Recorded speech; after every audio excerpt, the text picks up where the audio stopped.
Welcome to the Today's Leader podcast, the podcast for the leaders and entrepreneurs of today. Way to go, guys. Way to go. Keep it going. Good job, guys. All right, Paul, I see you. All right, Charlie, finish on. Coach Carl. Great job, guys.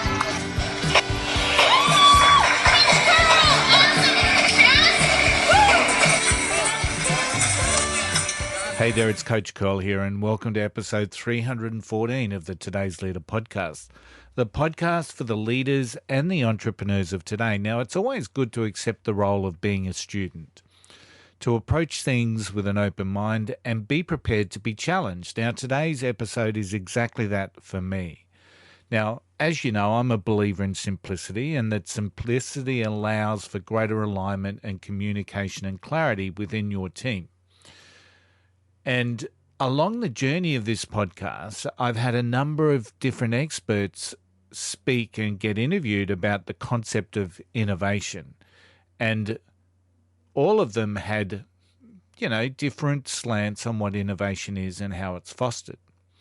So when I think about the concepts of simplicity and innovation, I've got some very key learnings that I've had in relation to that. And again, these are two areas that are tackled in today's podcast, because today we actually talk about complexity and innovation. And in another first, we actually navigate our very first dual interview. So from Innovation Ecosystem, our guests today for the podcast are Jennifer Wilde and Dan McClure. Now, Jennifer Wilde draws on over 15 years of hands-on experience as a senior manager in humanitarian responses. She's developed strategies for fostering innovation during emergency response in challenging, volatile context, and these are always complex challenges. She's pioneered initiatives that break from conventional innovation models and enable global scale. She excels in bringing together diverse groups from local innovators to international organisations to collaborate on challenging problems and big opportunities. Now, her cohort in Innovation Ecosystem is Dan McClure. Now, Dan specialises in complex systems innovation challenges and acts as a senior innovation strategist for commercial, non-profit and governmental organisations. He's authored a number of papers on systems, innovation, methodologies, and agile enterprises. Now, Dan is actively engaged with programs addressing cutting-edge issues such as scaling, localization, and dynamic collaboration building. This work builds on decades of experience as a systems innovation strategist working with global firms in fields spanning international aid, environmental activism, government, finance, retail, media, education, energy and health. Today, I expect you to be challenged, as I'm incredibly pleased to bring to the Today's Leader podcast Jennifer Wilde and Dan McClure. The podcast is brought to you by Think and Grow Business, the home of the Think and Grow Business Mastermind. If you're serious about growing your business, get serious and join a mastermind group today. Find out more at thinkandgrowbusiness.com.au. And we've got a first today on the Today's Leader podcast. We have our very first dual interview. We've got Jennifer Wilde and Dan McClure. They're from a company called Innovation Ecosystems. Welcome to the podcast. Thanks for having us. It's great to be here. Now, this is, as I said, this is a first. So if we cut out and if we talk over each other, please, listeners, bear with us. I'm used to single interviews, so if anything does go wrong, just blame the host, and that'll be myself. So before we get started, let's just share a little bit about the Dan McClure story, and then once Dan's finished, we'll move to Jennifer. So share a little bit about yourself, Dan. So I've always been fascinated with really big, exciting new things, and my goal was to join the Peace Corps and go off and do those sorts of things in Nepal. It turns out I had an outie belly button, which kept me from going into the Peace Corps. Who would have thought? And who would have thought? I ended up in a company that was anything but exciting and revolutionary. But the good news was 6 months after I got there, they were deregulated, and I had a chance to start reimagining how companies would work. And so it was a really exciting time to be in a place where all the rules were being broken. And that's what I've been doing ever since, is looking at how do you make change when all the rules are going out the window. Oh, excellent. And Jennifer, you come from a humanitarian background. I do, and I have an innie belly button, just in case anyone's wondering. I grew up in disaster areas, tsunamis, earthquakes, civil conflicts. A lot of the places you will have heard of in the news, like Iraq, Somalia, Jordan, Syria, etc. So from a different perspective, I've grown up in my career in very volatile contexts, focused on very complex problems, where you can look at things in a very simple way, and if you do, everything goes wrong. So I also have a real interest in kind of leadership through complexity, and how to take views in innovation and changing the rules to create success.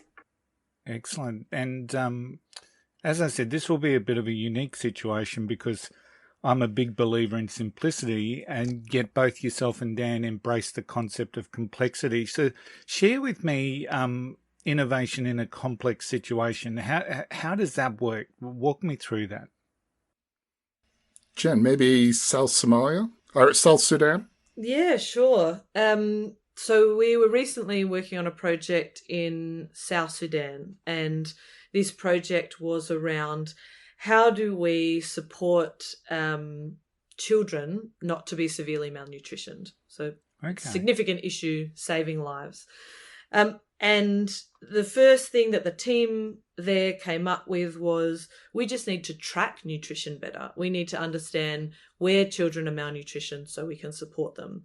We need a piece of technology, and we need to, support these communities to track that and access support where they need it. That sounds like a very simple and correct answer.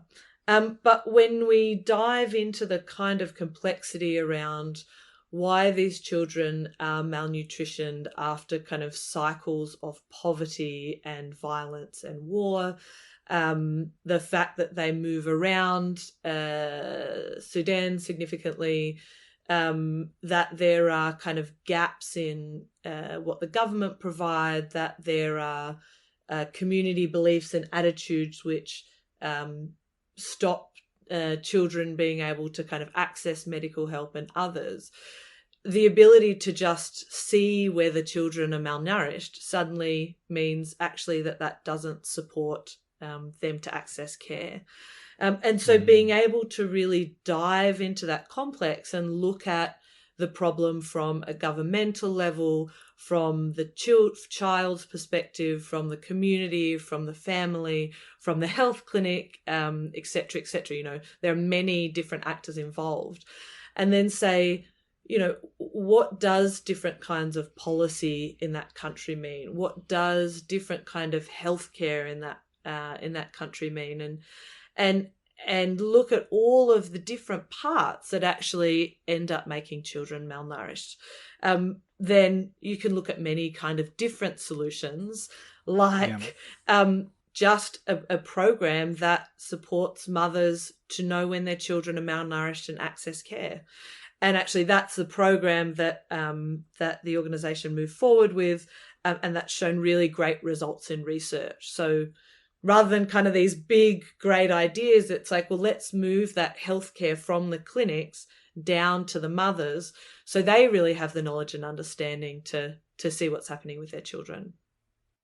So based on that, is there the risk of missing something if we focus on the simple, I suppose the simple solution? If we're talking about malnutrition, a lot of people just say, well, give them the right food or give them the right education, without necessarily going into some of those layers that you're talking through. So is that the risk that we face in those sorts of situations?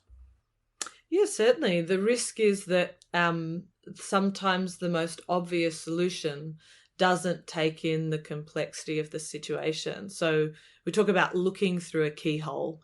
You're kind of Yeah. seeing one small part of the problem and you think, great, we can just supply food and children will stop being malnourished. But Yeah. actually the systems in that country that cause that to be very difficult mean that maybe the food won't reach the children. Who's going to pay for the food for the next 50 to 100 years? What do those kind of differences look like in South Sudan that just mean providing food over the next 100 years won't affect malnutrition? The reality is really, instead of making it a perfect problem. Yeah, so that's a really good example. Dan, how does that then necessarily walk into an organisation? So whether it's a corporate or whether it's a non-for-profit, what's the level of complexity that you need to work? And you made the statement before we jumped on air about embracing complexity, and that sent shivers down my spine, to be quite honest. So talk me through that from a corporate or a non-for-profit base. What's the complexity that you love to embrace? So I think Jen did a really nice job of laying out that complexity in an obviously complex environment. You know, everybody would expect South Sudan to be a difficult place to solve problems. Yeah. But the reality is these bigger, more complex problems are showing up in all sorts of environments. Yeah. So if you imagine a traditional business is well positioned to make incremental improvements to its products, its services, and those incremental improvements, maintain its position in the marketplace, perhaps reduce the costs a little bit, improve quality, and they can grow perhaps at a modest rate. And that all works fine in a stable environment, in a stable marketplace. Yeah. But, anybody who's read the news, and certainly anybody who's been through a pandemic over the last year, realizes that there are deeper structural changes happening in almost every industry. When Klaus Schwab talks about the fourth industrial revolution, he's talking about deep changes that really reframe how industries work and how value is created by different businesses. And when you've got that kind of situation, a new mobile app, a new product that just follows the same pattern of every other product won't create the kind of opportunity that you need. And a lot of time and effort, and precious time often, can be wasted by people who basically sit there and say, I'm comfortable with this simple, incremental, familiar level of change, rather than saying, my problem is deeper and bigger than this, and I need to be thinking about a more complex solution so that I can really take advantage of this opportunity of disruption that's going on. So it's in the commercial marketplace just as much as it is in the nonprofit and public sector areas. Okay. I was just going to say, and I think, Tony, you see it in a number of ways and leaders feel it in a number of ways. So certainly, people talk about the shrinking ice cube, or we talk about there's elephants from above that are often squeezing market share, the Amazons, the Apples, the Facebooks moving into new places. Yeah. But then there's the piranhas from below kind of eating little bits out of your market share because they're fast moving and able to take on kind of smaller niche products. Or the other way you see it is in the big asteroids. So Zoom or Uber or Airbnb, these transformational shifts in marketplaces where leaders are worried. There's, sometimes they're seeing their market share shrinking, or sometimes they're watching sectors and markets close to them being taken over by people who are doing that big thinking, who are embracing that complexity. So anyone looking for a quick fix or a simple solution is probably doing themselves a justice. So walk me through, say, the sustainable results and outcomes that organisations can achieve, and especially, like I look at the world as really divisive. I look at the world as being really disruptive at the moment. There's a great deal of ambiguity and uncertainty, and many leaders in organisations are looking for a level of certainty to get themselves through this.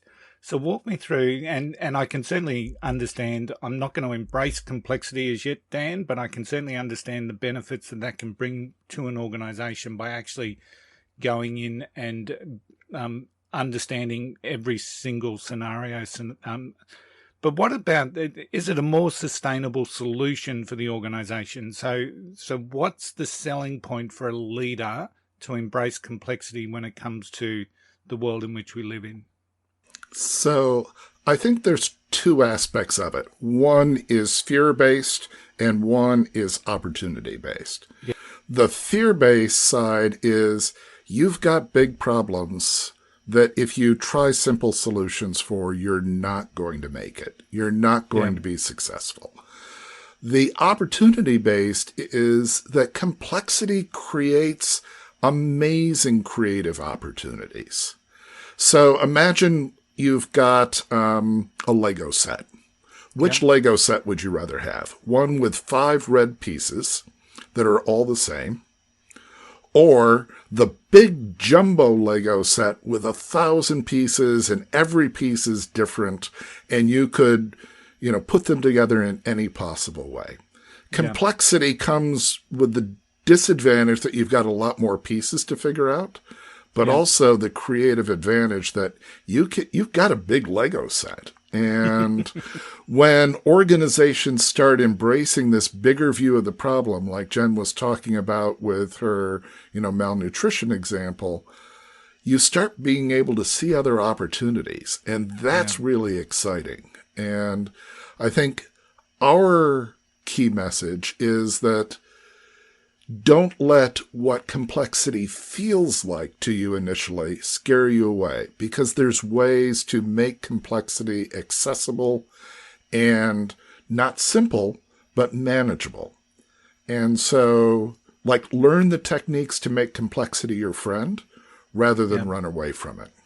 I'm shifting, Dan. So you've opened up the world of possibility. You've opened up a bigger Lego set. So I can certainly understand bringing more people into the equation is going to open up more opportunities, more potential, and more promise. So I can certainly see that as an advantage for what it is that you guys bring into the markets. What compelled you to dive into this? And I'll start with Jennifer. What compelled you to dive into the world of innovation and complexity from the humanitarian response side?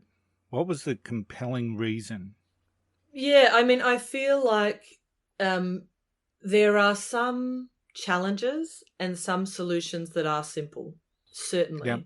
But when you start to deal with some of these bigger, complex challenges, like providing water to people in war in a desert, or trying to work out what kind of water filter will be sustainable in a refugee camp in Iraq, or some of these things, then there is no straightforward way through. Then the kind of lean startup principles of let's take it right down and kind of throw spaghetti at a wall and experiment and see what comes off.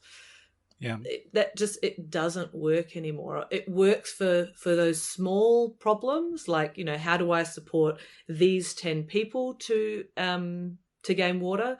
But when you're looking at 1 million people in the desert in Somalia, then you need to have bigger approaches, bigger thinking, and a bigger tool set. And because the hurdles become bigger. And so you can't kind of get over those hurdles with a new app or slightly redesigning a water filter. You need to think about what's a low-cost, sustainable way of supporting people long term. And I've found it really interesting in kind of moving from big complex problems in the humanitarian space that I've kind of been beating my head against a wall in finding and building approaches to then coming into the private sector and realizing that they're exactly the same kinds of problems. That this very strong temptation to simplify complex thing leads to that kind of limited scope. It kind of removes the pieces or removes the Lego blocks. It, some of the organizations we deal with are really, the leadership is saying, we need these kinds of big outcomes for people, whether that's, we want to improve their health long term as a gym, or whether it's we want to provide water to people in a desert in Somalia. But these are kind of large scale outcomes that we're starting to see companies deal with. And so when you're dealing with these large scale outcomes, you can't ignore the hard parts. You can't do these small pieces anymore. You need to say, if we're going to get to that outcome, what's it going to take? And that's exciting. That's cool. That's the big kind of opportunities that are going to change the world and change industries. I think that's the thing that I really come back to is the thing that's kept me in this over all the years that I've been working is this is exciting stuff. You are working on something that if you figure it out, it's going to matter. You're going to be able to do something that really feels like a game changer, whether that's reimagining your company, making an impact on climate change, dealing with a community that needs help. All of these are the kinds of problems where complexity lives. And it's fun to work on them. It really is. I wouldn't even know where to start getting water into the desert. So I absolutely take my hat off to you both, because I can certainly have a much greater awareness of, if we want a long-term resolution that's going to be exciting, change the world, and for the greater good. I can certainly understand that these are problems that aren't easily solved. I mean, the vast majority of the population would just say throw more money at it, but there's not going to be a great deal of outcome if we're just throwing money at it without actually understanding the logistics or what's required to actually deliver a solution. So, yeah, I think that's actually probably the greatest myth. You listen to the debate sometime, and it sounds like if we just had a bigger budget, we could fix this problem. And whether that's a public sector problem in a country or an aid problem or even in a commercial enterprise, if I just had more money, then we would be fine. And what it really comes down to is you need to be able to make innovation work. And so it's not enough to have more money. It's also not enough to just have more creativity. You need to have the right kind of creativity. And that's where really this systems innovation, complex innovation comes in. I'm sort of applying this in my mind as we go to, in 2011 here in Brisbane, we had some floods go through, and, the business that I was in was flooded out, and we obviously had a fair deal of pain and trauma going through that. But we also had a number of our team members that were impacted. And I'm just thinking of that concept of money, so to speak. And, the insurance companies largely did the right thing and were quite ready to and willing to fund people who'd lost their house or their houses had to rebuild. But at the end of the day, the money sitting in the bank doesn't solve the solution until you've actually built the solution. So, and I'd imagine and that's just from a person-to-person process in relation to floods, cyclones, hurricanes. The money's there, but it still doesn't solve anything until the solution has actually been found. Am I thinking about that the right way now, Jennifer? Yeah. I mean, when people it's exactly the same as if people are in emergencies, as if, as the kind of things companies are thinking about, it's about those outcomes. So, a lot of the kind of work I've done after the Haiti earthquake, people essentially tear up their dreams for the next 10 years. They've lost their house, they've lost their livelihoods, they may have lost family members and certainly people they love. and money's not going to bring that back. Life isn't about the money piece. So it's very obvious and clear. Now, people need to eat. Kids need to be educated. People need a safe place to live, certainly. But to bring your family well-being, to create new dreams, to create opportunities for the future, you need to think about how do we get there and what do people really need. Yeah. The flip side of that is the companies that succeed these days don't have little dreams. They don't say, we're going to slightly decrease our price by, 1% year on year, and that means we will be, the leaders of the market. They say, how do we connect with what people really need? Whether that's at a, emotional level or a physical level, but how do we connect with, you watch advertisements for banks and it's about families succeeding. You watch advertisements for insurance and it's about healthy, happy people. And these companies know that, and their marketing departments know that. How do we give people what they want? How do we provide value? And value isn't in these kind of tiny little plans. It's in the things that we want as humans. Yeah. I think that's really worth noting that, these things that seem like advertising plays, like we're going to make your family healthy, we're going to make your family happy. Those are actually complex problems or complex opportunities. It's unlikely that a new mobile app is going to make your family happy. It may help you with some, routine small task, but, the companies of the future actually have the opportunity to imagine a new position for themselves where they really can have a bigger role in people's lives. And it's all about this embracing the complexity. And I think the interesting thing then is, how do you do that and not go crazy? And that's a lot of what Jenny and I spend our time on, is just how do you embrace complexity and not have it overwhelm you? You would need a specific type of leader to work with, I would imagine. So a leader that can see the long-term benefit, that's going to not necessarily be distracted by short-term noise. Is that the type of leader that you would envisage that are the best ones to work with in the age that we see today? So I think if we're looking for leaders, it's maybe a little bit too easy to say we want somebody who's not distracted by noise, etc. Yeah, okay. One of the things I find interesting is oftentimes when you talk to the people who are really good at this role of doing systems innovation and being choreographers in this complex space, a lot of them are ADD.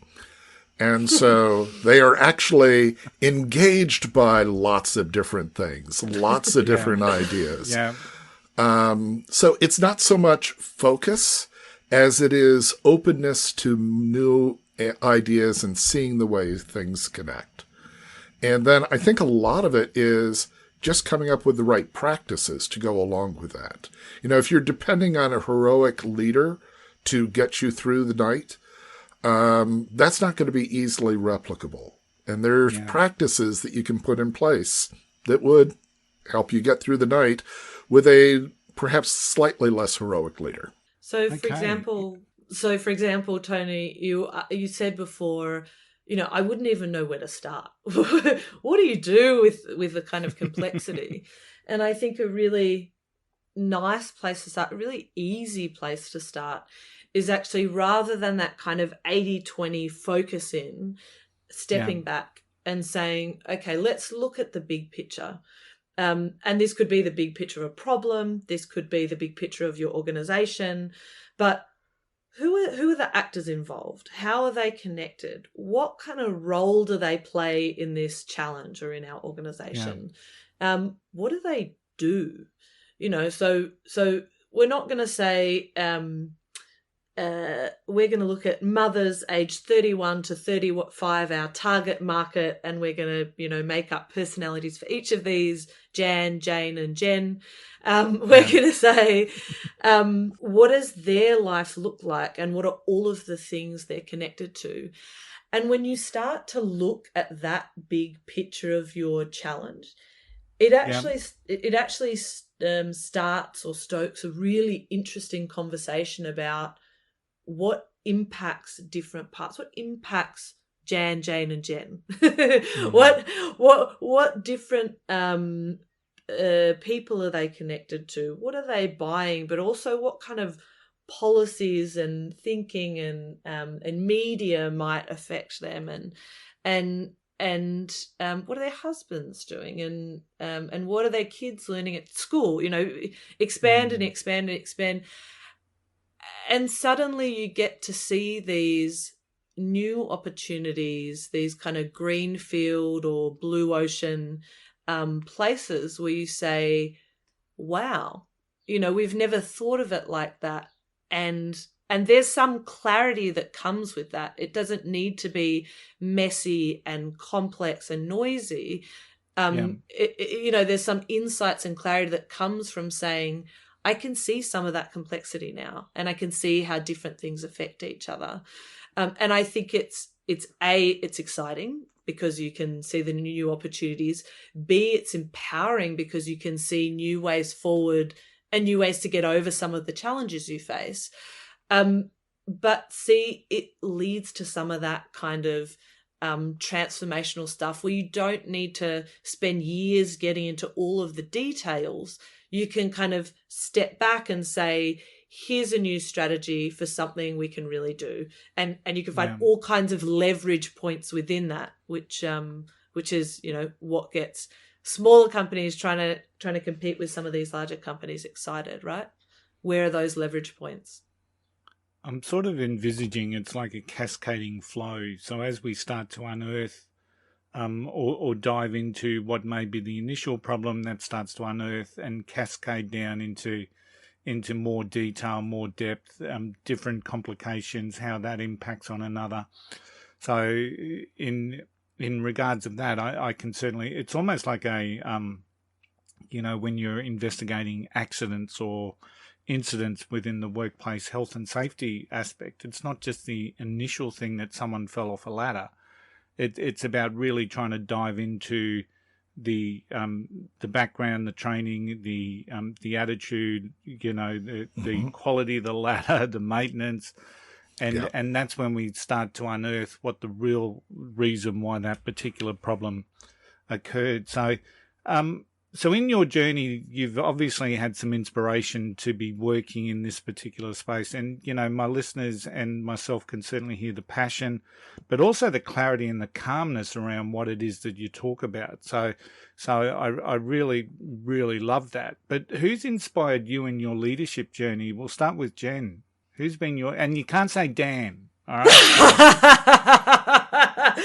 Can I say you?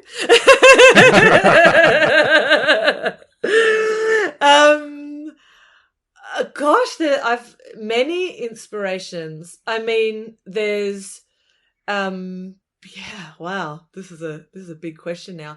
There's people who have inspired me. Like, for example, Richard Branson's a really good example. He's you. That was going to be mine. How dare you? All right, I'll change. You can choose Richard Branson. Elon Musk is a really good one. He's a kind of obvious one in some ways, but people talk about his ability to change and transform industries. And, it's not just space, and now it's not just cars, and it's not just financial services, et cetera, et cetera. And it's not just, the Neuralink and the Boring Company and every kind of thing he turns into gold. He uses these kinds of moving between that detail and that kind of higher level place. So we talk about moving between the balcony and the dance floor to be able to say, I'm not going to focus on these incremental improvements. I'm going to radically shift very difficult sectors. And that is inspiring. And I'm sure there's thousands of articles out there about why he succeeds in his different methods. But without that bigger vision, he would be going nowhere. Without that embrace of complexity and saying, we're just going to build the electric car. We're just going to do it. And it's not just about the electric car, but it's about the charging stations, and it's about changing the regulations, etc. So I find that really inspirational, and as a great motivation to say, once you have the kind of capabilities and processes, you can win over and over and over again, so that you become the richest man in the world, now the second richest. So I think that's a kind of clear win. But I see people all over the world, these kind of hustlers. I'm thinking of a friend in Nepal who, after the Nepal earthquake, said, how do I help my people? I'm going to support reconstruction out in the back of Nepal. And he came up with this great way of kind of creating better construction using drones, except that, of course, drones you had to get a permit from the government during a huge emergency. That was just not really going to happen. But he, and linked up with some others, created or utilized the kind of practice and thinking that these scenarios that would be impossible, people would say, oh, that's just impossible, we're never going to do that, have now created a new type of construction, which is done, essentially through drones and IoT and others, which currently supports over $1 billion worth of kind of low cost housing globally. So watching these people succeed and watching this practice grow motivates me, excites me, inspires me. Excellent. Great answer. Dan, who's inspired you? So it feels a little bit like a letdown to go with Richard Branson at this point, in many ways, because I think the reasons for being inspired by Richard Branson are similar to those of Elon Musk. It's somebody who learned how to think about big systems and learned how to think about big solutions and was able to apply that across multiple contexts. So I think maybe instead I'll talk about sort of an everyman. Jen and I talk about choreographers and the type of personality who is a natural generalist, who sees multiple elements of a problem. So they step back and look at big challenges. They tend to be irreverent when it comes to structure and authority and formal boundaries. So they naturally break across, build bridges. They see a big picture, and as a result, they're able to shape and be the choreographer of change that goes across multiple areas. And I've seen a lot of these people in different environments where they struggle for years and years because most corporations are not set up to support them. And so even though they see real opportunities to embrace these more complex changes, they're fighting uphill. They don't get to be Elon Musk with $1 billion behind them. They're working every day just to not be fired from their job because they're breaking the rules, they're thinking outside boxes, etc. And so I find those folks really inspiring. Absolutely. I know a couple of those, Dans. Yeah. Those ones that get really frustrated by constraints and when they've got their best intention to solve issues and problems. So, which sort of leads me to my next question. Is there a problem that can't be solved? I'm going to vote. There are lots of problems that can't be solved the way you might first want to solve them. Okay. So walk through that with some detail. So there are lots of things that you're never really going to be able to do. If what you want to do is make everybody happy and nobody has any distress in the world, that's never going to happen. Yeah. On the other hand, there are very few systems that can't be improved. And so if you start saying the world is made up of systems, we learn how to make system change, system innovation, Yeah. then you have a lever to maybe not solve every problem, but to make improvements in places where it might have seemed like improvement was impossible before. Yeah. And Excellent, maybe, Jen. yeah, maybe I can continue on Dan's lead, and rather than answering your question, it's an interesting way of saying solving a problem, because solving a problem can mean so many different things. But if you say, I'm going to start on a journey to change something in a positive way, then yeah, absolutely. And I think that is very akin to complex problems. And, once you've seen that big picture, you can kind of say, okay, this is innovation, it's change. It's often a volatile and changing context itself. The world is today. Yeah.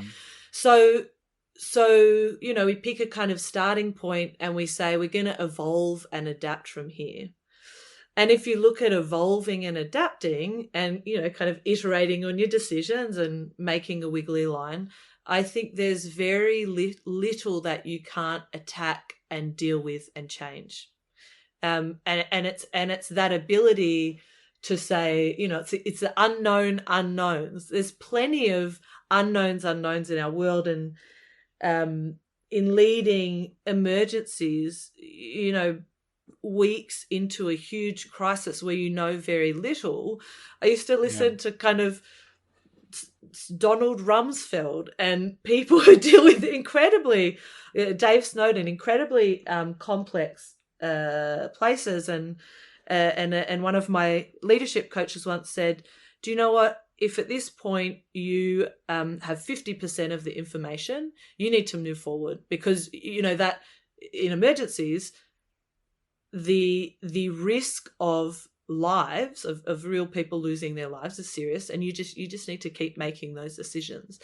And so is said by great business leaders today. Around market share, if we're waiting till we've got 70% of the information, we've waited too long.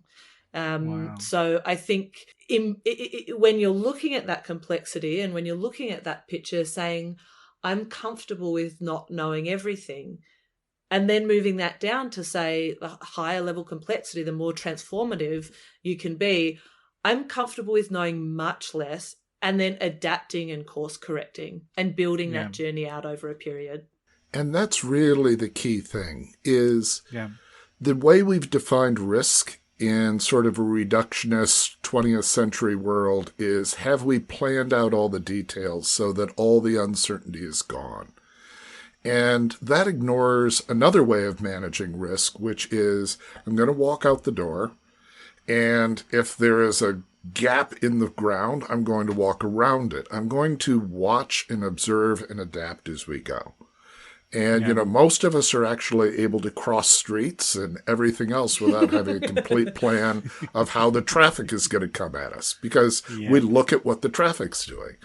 And that's really a big part of the secret of complexity, is you don't need to know everything to manage the risk. You need to be responsive to what you learn. You need to learn regularly, and then have a lot of tools in your kit so that when new things happen, you can have a lot of options available to you. I'm a member of the John Maxwell team, and John says the important thing is to make the decision, and then we manage the decision on a daily basis. So very similar to that, it's about that context of 50% of the facts or the information that said, let's make a call, but we're going to continue to manage that call on a day-to-day basis, depending on what's thrown at us. And I think we saw that with COVID, because so many people were looking for that certainty when COVID first came into the world. And, in all honesty, most leaders said, well, I have no certainty, but this is the call for now. That may change in an hour. It may change in half an hour. It may change tomorrow. But this is where we're heading at the moment. And, that level of certainty that people were looking for certainly caused some anxiety, but it also created some great leaders that I've seen in the business space, particularly here in Australia.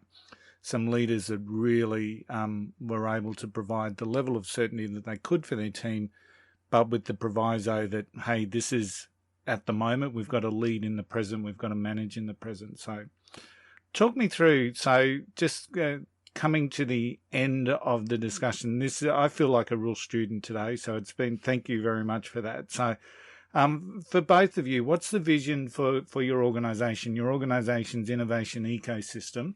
So what's the vision for the business? Where do you see it going? Well, I'll make a first shot at that. Or Jen maybe could. We got all the way to the end of the interview before we talked over each other.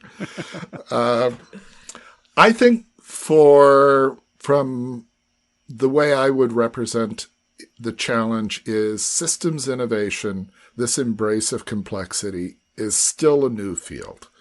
And it's a field that has tremendous potential, tremendous impact in places where it's needed, but it's still emerging. And we see innovation ecosystem as an opportunity to really make an impact on how this field evolves, this whole field of systems innovation and the embrace of complexity, and, make it possible for people to do this and not view it as something that's, only accessible to a few special ADD type executives.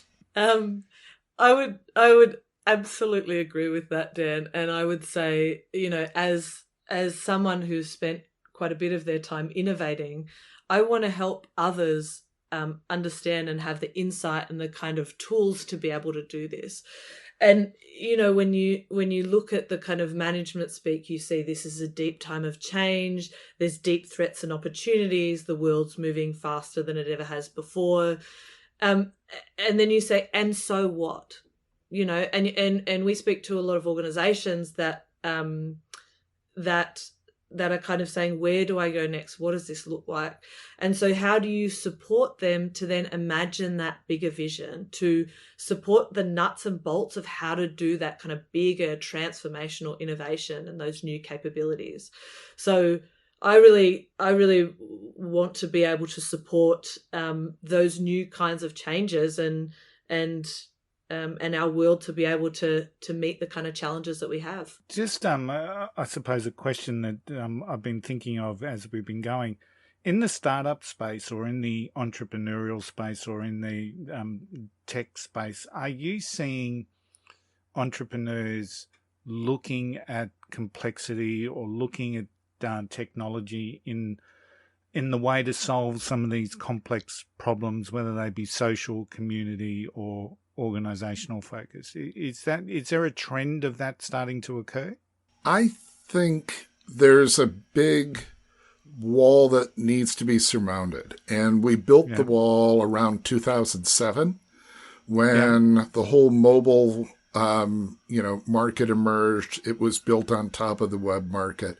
And there was an assumption that you could make small individual technical products that would get you an IPO, that would get you into the market, and that was all you needed to do. And there were an awful lot of innovation processes that were built up around that belief. There's some unlearning that needs to happen there. And instead, there's a need to go back to the Steve Jobs kind of thinking that, the iPhone is an ecosystem, that the opportunities, like we've talked about with Branson and Musk, there are entire ecosystems to be built here. So, yes, it's really quite possible. What Uber did was reimagine the ecosystem behind taxis. And there are opportunities in every market to do that. So if someone's listening to this right now and needs to make contact with you guys, how can they do that? How can people connect with you? Jump on our website, innovationecosystem.com. Excellent. And there's no YouTube channel? Oh, there's a YouTube. There's all the things. Okay, awesome. Twitter, _ ecosystem. There's a YouTube channel, but the website will take you everywhere. Excellent, excellent. It's been an absolute pleasure speaking with both of you today, Jan and Jennifer. As I said, I felt very much like a student today. It's been awesome. Really enjoyed it. Thank you for your time, and thank you for investing in today's leaders. Thanks very much Tony. for having us. It's been great. Join the group of people impacted by seriously simple stuff to get you unstuck. The first book by Tony Coach Curl. Available at Amazon, Tony's Simple Stuff provides the tool for people to master your life and aspirations. 20% of every book sold supports Carter's cause. And now, it's time for Tony's 2 cents. Complexity. Now, that's a thought that does send shivers down my spine. As a leader, making complex processes and making them simple is almost, to me, like an art form. It's definitely a skill set, but it's almost an art form. Taking complex processes and procedures and making them simple to communicate to your team. However, when dealing with problems, understanding the complexity around a problem will ensure you actually deliver the very solution that you need. Because often in business, we see actions taken, whether it's a change program, an innovation program, a solution to deal with an identified problem. We'll often see change initiated, but actually it brings unintended consequences or unforeseen problems. Maybe it's a marketing problem that suddenly causes a logistics issue. Maybe it's a logistics solution that impacts marketing and sales. Maybe it's a system, a problem that was solved with a system that suddenly creates service complexity or problems. And in maybe those times, maybe it's the depth of complexity that wasn't obtained that created the unforeseen or unintended consequence or problem. And this is where complexity or dealing with the complex nature of problems will actually serve you as a leader. Now, our conversations today certainly highlighted that if you truly want to find the best solution, you need to embrace complexity, discover all of the causes and all of the potential impacts.